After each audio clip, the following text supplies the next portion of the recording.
to the New Ulm Planning Commission, 4:30 p.m., Thursday, March 28th, 2019. First item of business would be to approve the minutes from the February 28th, 2019 meeting. So moved. Second. Got a motion and a second. All in favor say aye. Aye. Aye. All opposed? None said. Motion carried.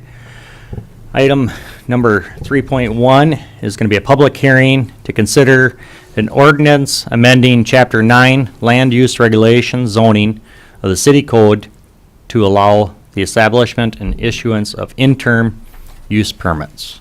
Look for staff for report. Okay. Members of the Planning Commission, in your agenda packet is a staff report on this matter, which I will read from. This, first of all, is a public hearing. The applicant in this particular case is the Community Development Department. Previously, the Planning Commission has received information on the establishment of guidelines and procedures for interim uses. Specifically, this was at your February 28th meeting.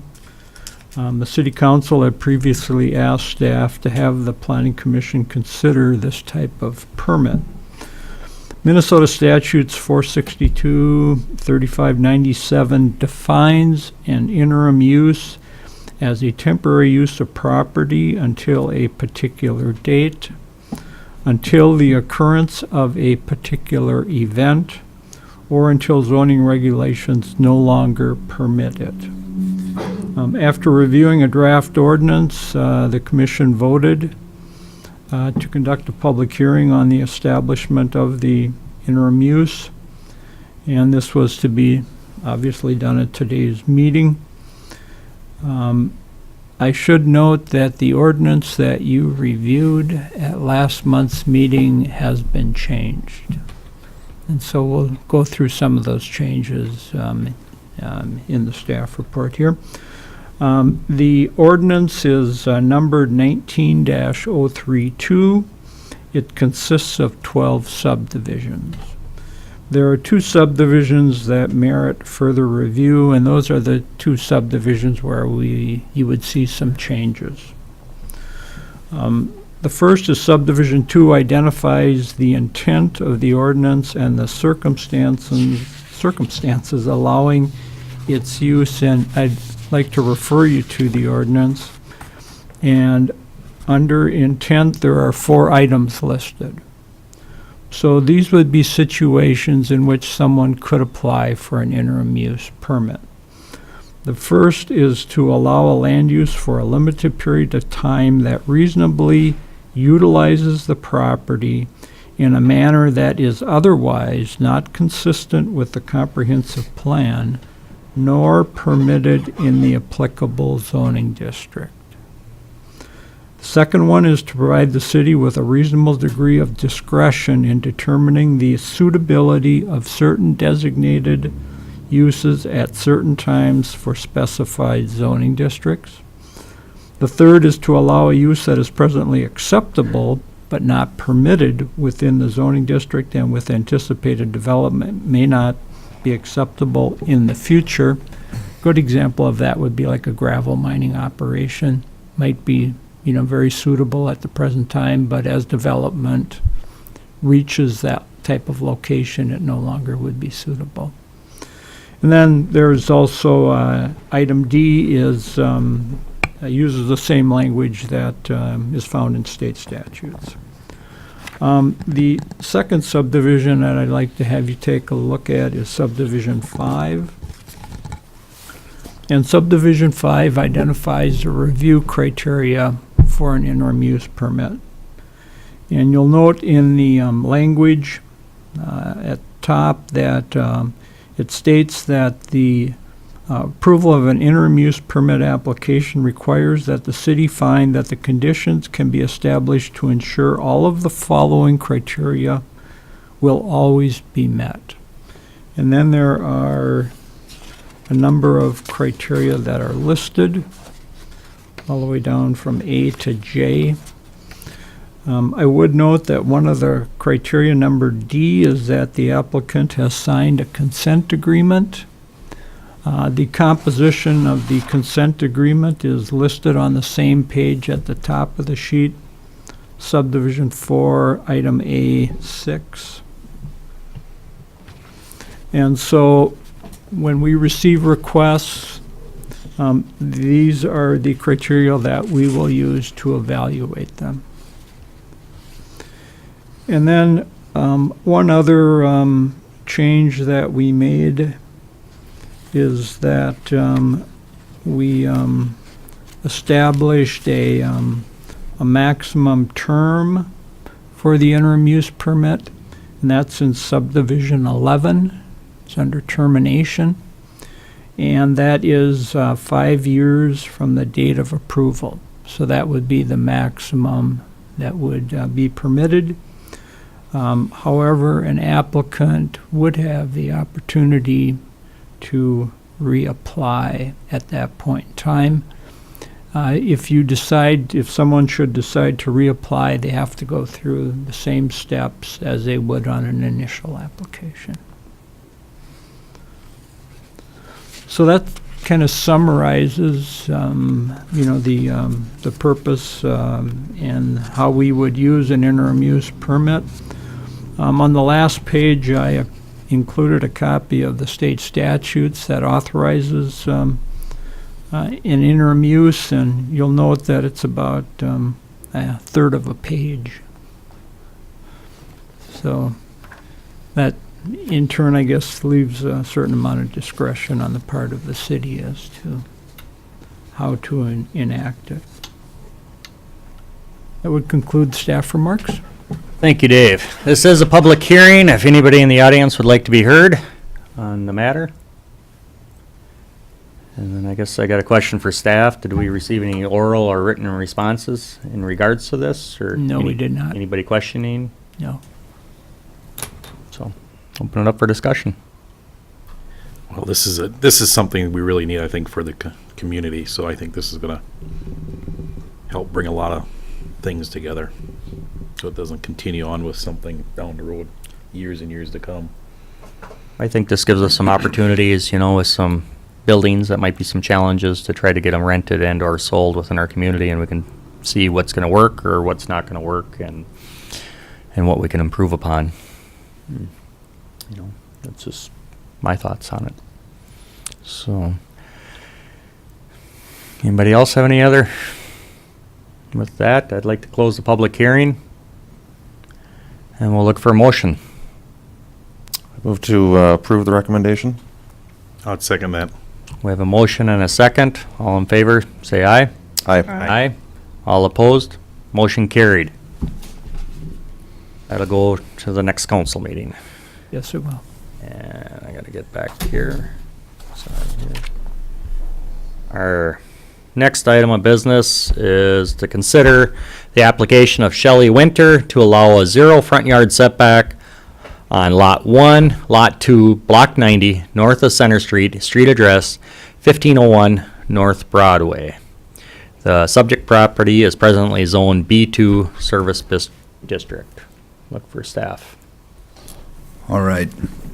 With this variance application, the applicant is proposing to add a 20 by 20 foot addition to their existing building on the north side of that building at a 0 foot setback. As of stated, the property is located in the B2 zoning district, and we should note that there were 8 other variances granted previously to reduce the front yard setback to 0. In addition, if you were to continue to look north from this property, north down Broadway, you'd notice that there's 2 other buildings that are also built at that 0 foot setback. Okay. Anybody have any questions? I do believe we have the owner present here if we want to ask any question in regards to it, and the builder, but it's something that we've done in the past. It's consistent with things in the past, so I don't see an issue personally, but what are your thoughts? No, I would agree. It looks like it's in line with other things that I've done in the past, so seems like a request that makes sense.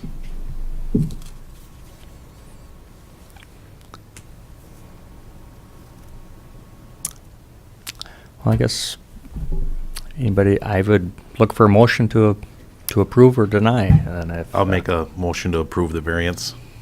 Second. We have a motion and a second. Everybody signify by aye. Aye. Aye. All opposed?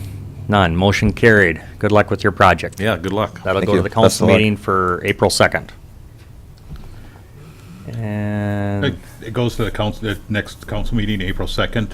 at So- 4:30. Yep. Yeah. So they have the final decision on it, so you want to be here for that one also. Yep. Yep. All right, thank you. Thank you.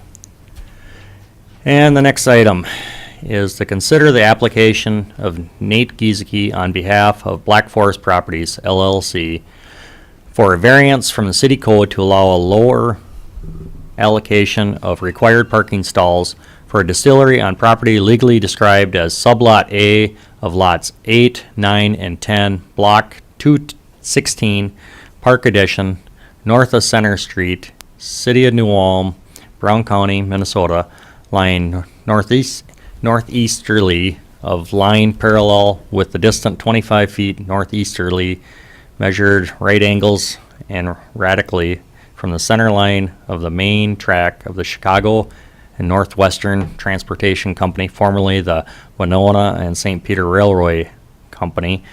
As said, main track is now located and lying southwesterly of line parallel and distant 50 feet northeasterly, measured at right angles and radically from the center line of the main track of the Winona St. Peter Railway Company, now the Chicago Northwestern Transportation Company. As said, main track line center originally located and established in all of the city of New Ulm, Brown County, and Lot 7, Block 216, Park Addition, north of Center Street, City of New Ulm, Brown County, Minnesota, street address 201 First Street North. Want to say that again? That's a lot of information Mouthful, for the right? subject. So, All right, for this variance application, as you can see in your packets, there is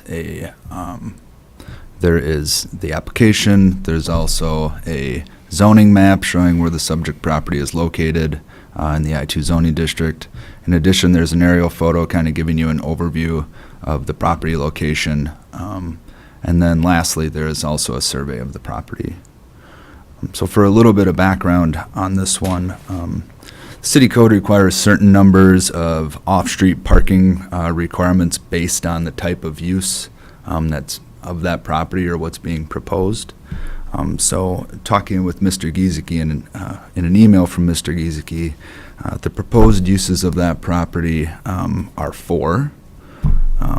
And I'm going to go through each one of those. The first proposed use for part of that building is a 1,600 square foot cocktail room. According to our off-street parking requirements, that would require 16 spaces based on that size. Next would be a 6,600 square foot manufacturing space, and again, based on our code, that would require 19 spaces. Following that would be a 8,000 square foot warehouse space, which would require 4 spaces. And then finally, a 1,200 foot office space, or 1,200 square foot office space, which would require 10 parking spaces, off-street parking spaces. So if you add all of those different uses and parking space requirements together, you get a total of 49 parking spaces required for their proposed use for this site. So also noted in the variance application, there were 6 of the most recent variances that were approved to reduce the number of parking spaces. I went back in time all the way to 1977, and actually there were a total of 17 variances granted to reduce the number of off-street parking spaces required for a site. But in addition to that, staff recommends approval subject to a couple of conditions on this site. One is that the proposed square footage that the applicant is proposing remains the same as what they're proposing. Second would be that the applicant provide a map showing 20 off-street parking spots, either on the property itself or done in close proximity to the site. Now, the reason staff recommended 20 spaces or 20 off-street parking spaces for this site is because of the hours of operation between the various uses that are going on that property. So the office space, the manufacturing, and the warehouse facility are proposed to be used Monday through Friday from 7 to 5 p.m.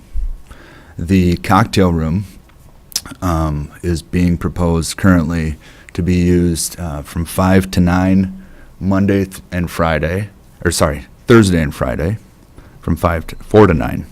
Let me start over. The cocktail room is being proposed to be used Thursday and Friday from 4 to 9, Saturday from 11 to 9 p.m., and then Sunday from 11 to 4 p.m. So if you look at when the space is being used, there's really only an overlap of the office, manufacturing, and warehouse space and the cocktail room on Thursday and Friday for 1 hour, basically from 4 to 5 p.m.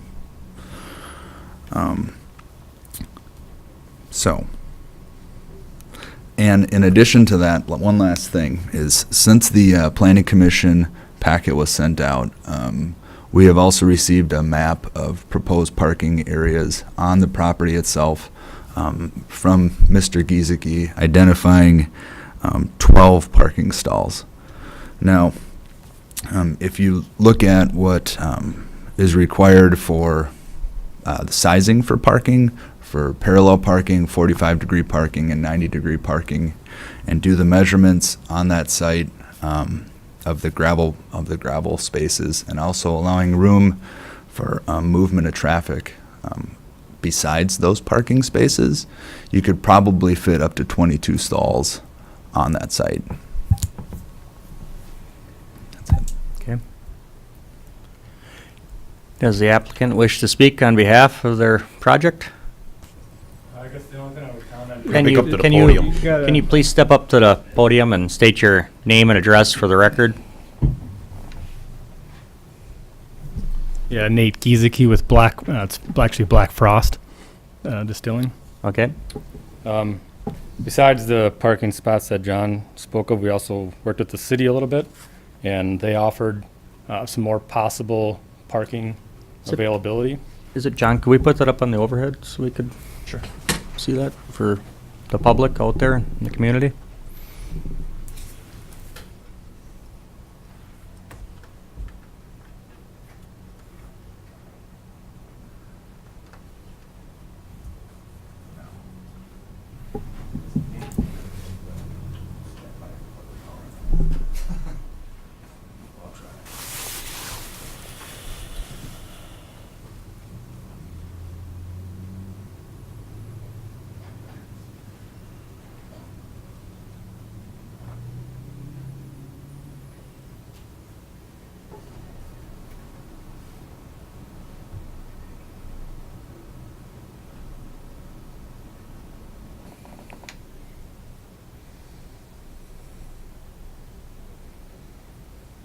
Gets a little easier the more you use it.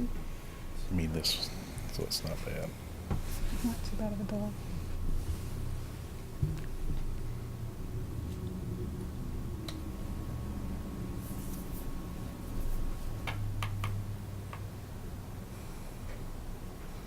Oh, maybe not. If you'd like, we can describe the location of the spaces for you. I do. What we could do is, while he's working on that, Nate has a few more copies so Sure. you could pass around. Yeah, that way we get an idea. Yeah, so besides the up to 12 spots on site, we will accommodate what we can on the actual site beyond what I put into the map. But the city's also located 3 other spots with close proximity to the site with an additional 35 spaces. And at the time where we'll need these extra spaces during that cocktail hour times. Most of these other lots should be empty. So, At times of operation, how are the customers gonna know where these spots are? I guess with city approval, we could have some type of removable signage or, You know, is that something that we can work with staff? That, you know, that they're gonna have to provide some sort of signage, you know, to, when they're gonna be doing this for their events, and that, you know, that we've got space available or outlined or coned off? Yeah, I It's a think, unique you know, situation. the city can assist in that process, perhaps, but I think we can work with them. You know, they can also maybe make some efforts to inform, you know, their customers of available parking and, Well, I don't wanna hinder our city staff's buildings, you know, if we have an emergency for the gas department, or that they've gotta get in to get equipment and things of nature, and correct. And that's been discussed as to places that we don't want parking and places that would be acceptable. I think the space in red is probably the, you know, one, because of its proximity, is one that probably would have the highest priority. now that is city-owned, that one in the red? That is city-owned, but it's also currently being used by employees of Firmenich, so, How have we had any contact with Firmenich in regards to that? Because I know they're tight on parking also down there. I'm aware of. yeah, not that we're aware of. And should note that, you know, that this is something that staff has prepared. This has not been authorized, you know, by the PUC, who's the owner of the property. So I assume our attorney will be reviewing once we map something out for documentation? Well, I think staff feels that the project site has adequate parking to, at least to meet what we think is appropriate.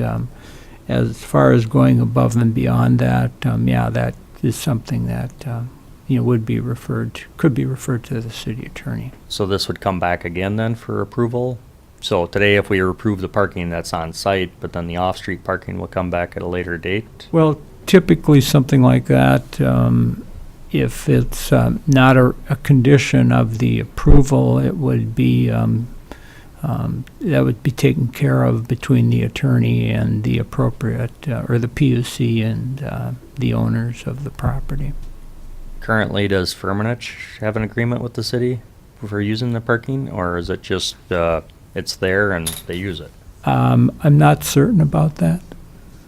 So, I guess we'd have to check on that. yeah. Like I say, I have a few concerns with that, you know, because they're a 24-hour, 7-day-a-week manufacturing facility. I don't know how many vehicles currently use that lot. Yeah. But if we could get with staff and the PUC to see if they have any agreement or contact with Firmenich, just to make sure we're not doubling up and promising the lot. That's just my out loud thought, No, it's a good point. you know. I do have a question for Mr. Giesecke. Do you plan on any time paving this, or are you just gonna keep it gravel at first? And if you keep it gravel at first, how are you gonna define the parking stalls and where they're gonna be? Because otherwise it might be just a hodgepodge when people get down there and just park wherever, because you can't mark anything decent because it's not paved. And, I guess at this time, we had no intentions immediately of doing any type of asphalt.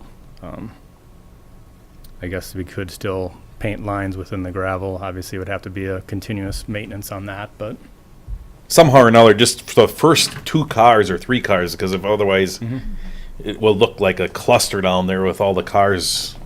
I do like your project and your ambition with going ahead with this. I think it's a great idea Yeah. Yeah. to repurpose the building and everything else. Yeah. I would also note that they could use posts, Yeah. you know, much like we do in our city lots to identify parking spaces, so. Yeah. Movable weighted put down posts or pound posts in. you know. Pound posts in and put a number on them and, you know, That might be- Something like that down the road would might probably be be a- better to. Might be a good suggestion, and I guess it's not up to us, but do we have a code that requires a safe distance from the railroad road track? that's regulated at all? Or, No, we don't, other than, they wouldn't go on their property. So they're going to be 50 feet off the center of the track. Okay. That's where their property line is. So you're aware of that? Yeah, we had survey done already, so we have all the survey available. Is there street parking anywhere in the area that people would park in, or is there, I can't tell if there's anything else available that, Yeah, I mean, the Valley Street's not exactly a great street to have parking there, but But it is technically parking on Valley Street, Yes. parallel with Both sides, Right. yeah. both sides of the street. Yep. Yeah. and then up and down First and Center. Mhm. I would assume people would park there before they would look for another lot, probably. You know, I would Most assume. likely.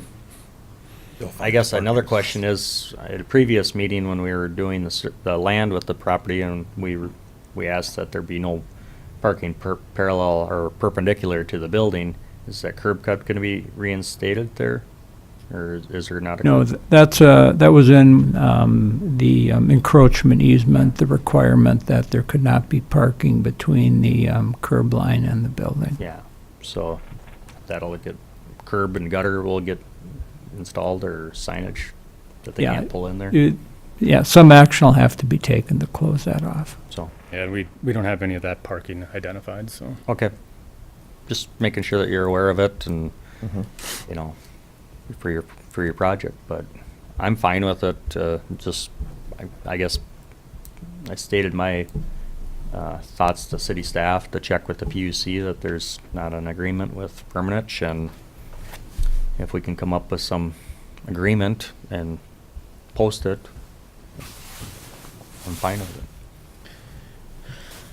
I also like the project because there's really, except for one house, kind of way on the corner. Otherwise, you're kind of out of it's nice where you ain't gonna interfere with any housing.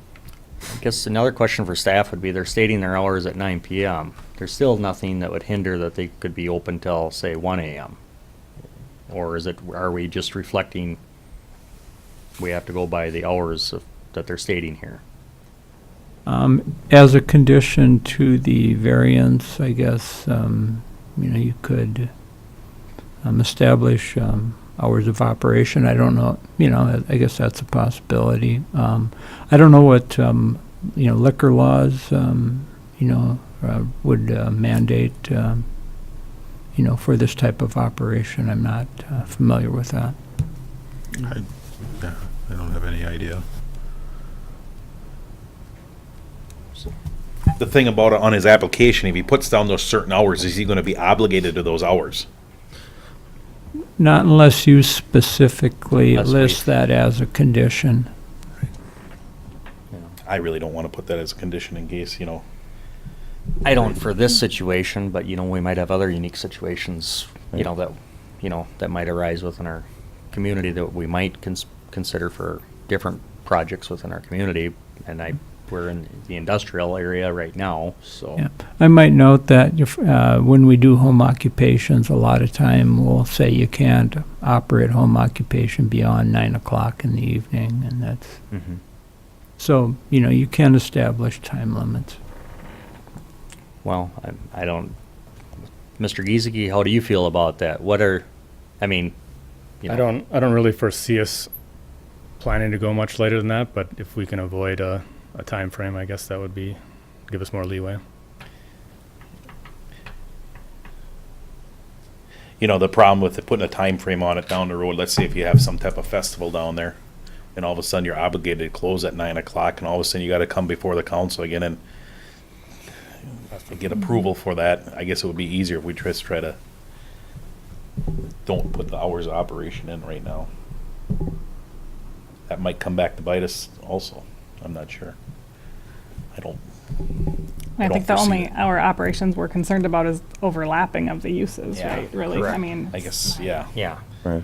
if We'll they get wanna the- run till 1 o'clock and Whatever the liquor laws. liquor law currently, they can do so. Just a question for Mr. Gies. Do you have limitations as far as hours of operation for this cocktail room?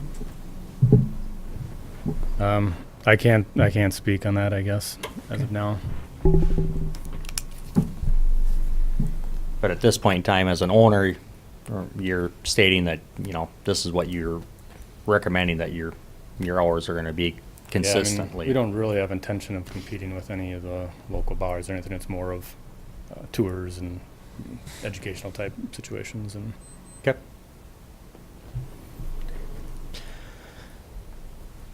Okay, Mhm. thank you. Thanks. Any other discussion? Mr. Chair, maybe if we could, we've talked about conditions, maybe we should just go through the list and the list of what the conditions might be, so that we're all Sure. on the same page. And I'm trying to get it. So you're telling me if I go here, Dave, on page 5, start saying or no, that's the application. So at the bottom of page 2, I'm- On page 26, there are, don't there's know. 2 conditions there. I don't know that I have 20, I got up to 9 pages here, Dave. Starts with I- calculations at the top. Do you want me to read them? I can have John, why don't we have John read them again from that page? The proposed conditions were, number 1, the proposed use and square footage of the proposed uses on the property provided in the March 26, 2019 email from Black Frost Properties remains the same. And number 2, the applicant provides a map showing 20 parking spaces provided either on-site or in close proximity to the site. Okay. We have our conditions. Do we want to add to the conditions? Is that what you're stating now? That's what I'm wondering, are there any additional conditions? have none. For example, do we No. want them to post the parking spaces so that we know where they're at? Then it's defined. I think that would be, something, yeah, because otherwise I think down the road, if you don't have posted parking stalls down there, it's just gonna be a cluster.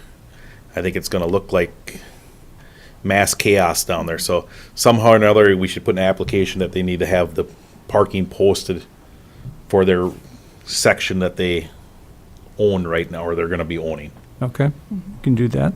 I think another condition I would like to see would be to state no parking beyond this point near the railroad tracks, because if the railroad, at times, they're using that track for the elevator sometimes it's unique situations, during operation, but I think we should have some sort of postage there so the railroad's not trying to get a hold of someone or inconveniencing them or the co-op when they're bringing rail cars in. Just, Okay, and then maybe not as a condition, but as something that staff will do is we will check regarding the existence of any agreement with Firmenich for that parking area. And if there is, then we will notify the applicant of that. And then we will also review with the city attorney, the steps necessary to, establish these other areas as potential parking locations. yeah, I think go along with those potential other parking areas, if we could maybe have the four corners highlighted with some sort of signage, that's gonna be, removable, whether it's a movable post that outlines so they're not encroaching upon the buildings, and Okay. I think would be reasonable.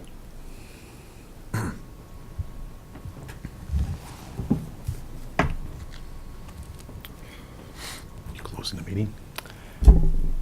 Yeah. So, right now, I'd be looking for a motion to approve or deny with conditions. I'd make a motion to approve the variance with the conditions that were just stated. and the conditions that were posted in the request. Correct. I'll second that. We have a motion and a second. All in favor, say aye. Aye. Aye. All opposed? None being, motion carried. Now this will go to the April 2nd council meeting at 4:30 PM. this is just a recommendation for council. And maybe staff will have some information in regards to if the PUC has some agreements currently with Firmenich in regards to the existing parking lot that's there. So, good luck with your project. Quick question, maybe ignorant, but a distillery for the production of what? Bourbon and rum. Gotcha, thank you. Best of luck to you, yeah. We'll go to item 4, we'll go to reports from city staff for 4.1. Okay, at the last planning commission meeting, you had the discussion about the interim use permit, and so action has been taken on that.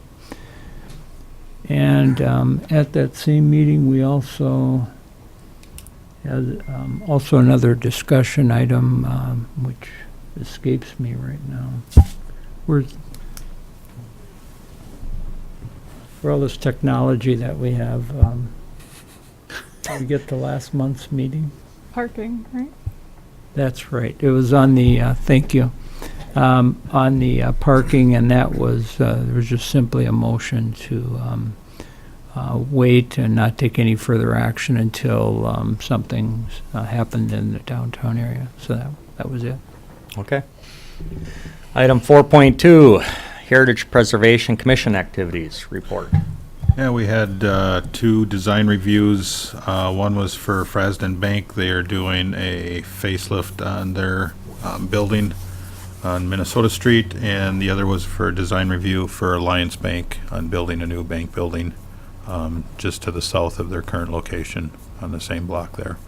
So, And Did- both went through. so Yep. they met the criteria and. Yep. Okay. So they're in the New Ulm Historical District. They're not in the National Register District. So, but what they're proposing was in compliance with the downtown design guidelines. And those projects will start this year in 2019? Correct. They're both looking at getting going here in April. They want to Okay. get going. Great. Any other discussion? None being, motion to, meeting adjourned.